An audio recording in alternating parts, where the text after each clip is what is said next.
পারছেন যে আমাদের চুনারঘাট মানুষের তথা সারা বাংলাদেশের মানুষের বুকে কি বলছে। মানে সারা বাংলাদেশের মানুষের বুকের ভিতরটা যদি আপনি দেখতে পারতেন তাহলে বুঝতে পারতেন যে মানুষের কতটা কষ্ট। একজন এমপি, আপনারা জানেন যে একজন এমপিকে কিন্তু ভারতে নিয়ে ওনার মাংস পিস পিস করে গায়েব করা হয়েছে। এখন পর্যন্ত ওনার মাংসরই কোনো লাশ তো পরে, ওনার কোনো মাংসরই কোনো অস্তিত্ব পাওয়া যায় নাই। ভালোবাসা কখনো প্রকাশ করা যায় না। উনাকে আমরা অন্তঃস্থল থেকে ভালোবাসি। আমরা শুধু সুমন ভাইকে ভালোবাসি না, আমরা সুমন ভাইয়ের কাজকে ভালোবাসি, আমরা সুমন ভাইয়ের প্রতিবাদকে ভালোবাসি, আমরা সুমন ভাই যেভাবে একজন নির্যাতিত মানুষের পাশে দাঁড়ান উনারই কাজকে ভালোবাসি। আপনারা জানেন যখন দেশে বড় ধরনের দুর্নীতি হয়, যখন কোনো মিডিয়া, আপনাদের মতো যারা মিডিয়া আছেন দেখবেন বড় বড় যখন দুর্নীতি হয় তখন তারা কথা বলে না, ব্যারিস্টার সুমন ভাই তাদের বিরুদ্ধে কথা বলেন। আমরা সাধারণ মানুষ সার্বক্ষণিক ওনাকে ভালোবাসি, ওনার কাজকর্মকে ভালোবাসি, ওনার আদর্শকে ভালোবাসি। আপনাদের মাধ্যমে আমরা সারা দেশকে জানিয়ে দিতে চাই আমরা যেন ওনার আদর্শকে ধারণ করে ওনার মতো যেন আমরা সৎভাবে থাকতে পারি, তার জন্য আমাদের সবার জন্য দোয়া করবেন। ধন্যবাদ আপনাকে। মানে গোষ্ঠীকে ইয়ে করছেন কিনা আসলে কে হুমকি দিয়েছে সেটা তো আমরাও জানি না।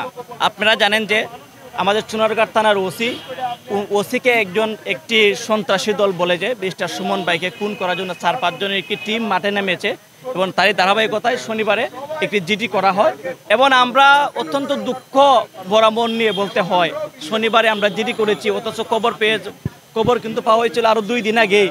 তার ভিতরে আইন শৃঙ্খলা রক্ষাকারী বাহিনী এবং দেশের প্রশাসন এখন পর্যন্ত কে ব্যারিস্টার সুমন ভাই, উনি কিন্তু সাধারণ মানুষ না, একজন এমপি, একজন পার্লামেন্ট মেম্বার। এইরকম একজন পার্লামেন্ট মেম্বারকে এরকম হুমকি দিয়েছে কে বা কারা, এইটা পর্যন্ত আমরা এখন পর্যন্ত জানতে পারি নাই।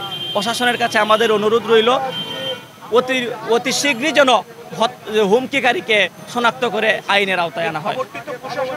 হ্যাঁ, আমাদের দুঃখের বিষয় হচ্ছে এটাই যে এই খবরটি কিন্তু প্রশাসন দিয়েছে, অথচ এখন পর্যন্ত এই হুমকিকারীকে আমরা খুঁজে পেলাম না। এটা অত্যন্ত দুঃখের বিষয়।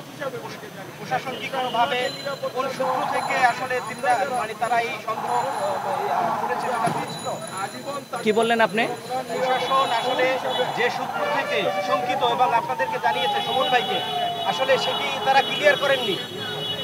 আসলে ক্লিয়ার করেনি বলতে প্রশাসন তো যে জানিয়েছে এটি একটি নাম্বার ছিল, মোবাইল নাম্বারেই তো মেসেজটা এসেছে। তো সূত্রটা তো আমরা জানি যতটুকু যে একটা মোবাইল নাম্বারে কে কথা বলেছে, একজন ব্যক্তি কথা বলেছে, এই ব্যক্তিকে তো আমরা পারবো না চিহ্নিত করতে। এটা তো প্রশাসনের দায়িত্ব, প্রশাসনই তো চিহ্নিত করবে। আস্থা রাখতে আমাদের অবশ্যই প্রশাসনের উপর আমাদের আস্থা আছে। আমরা আশা করি প্রশাসন পারবে এবং অনেকটা আমরা আস্থা থাকার পরেও অনেকটা হতাশ হয়ে যাচ্ছি, কারণ 1-2 দিনের ব্যাপার না, তো অনেক দিন হয়ে গেছে। এখন পর্যন্ত দেখা যাচ্ছে যে কে বা কোথায় থেকে কে হুমকি দিয়েছে আমরা এইটাই এখন পর্যন্ত আমরা জানতে পারি নাই। এটা অত্যন্ত দুঃখের বিষয়।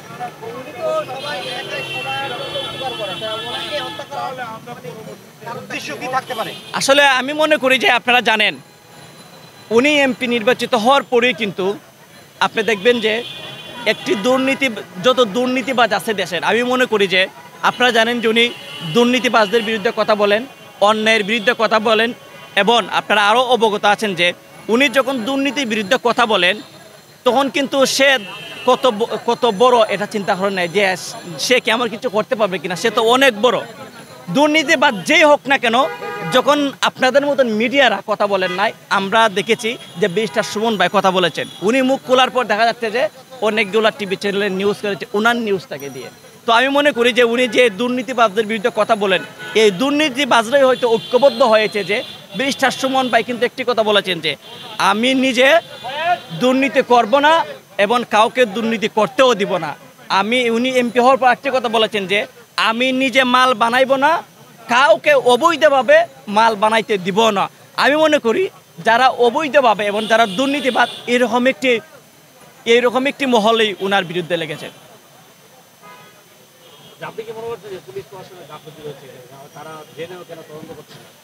পুলিশ প্রশাসনের গাফলতির ব্যাপারে তো না, আমরা তো অবশ্যই আইনের প্রতি শ্রদ্ধাশীল হয়েই তো আমরা জিডি করেছি।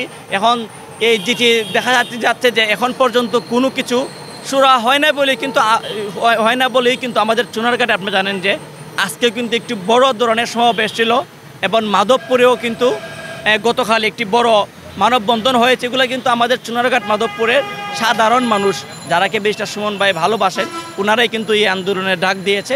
এই জন্যই কিন্তু এই আন্দোলন। আমরা আশা করি অতি শীঘ্রই পুলিশ প্রশাসন এর একটি সুরাহা দেখাবে।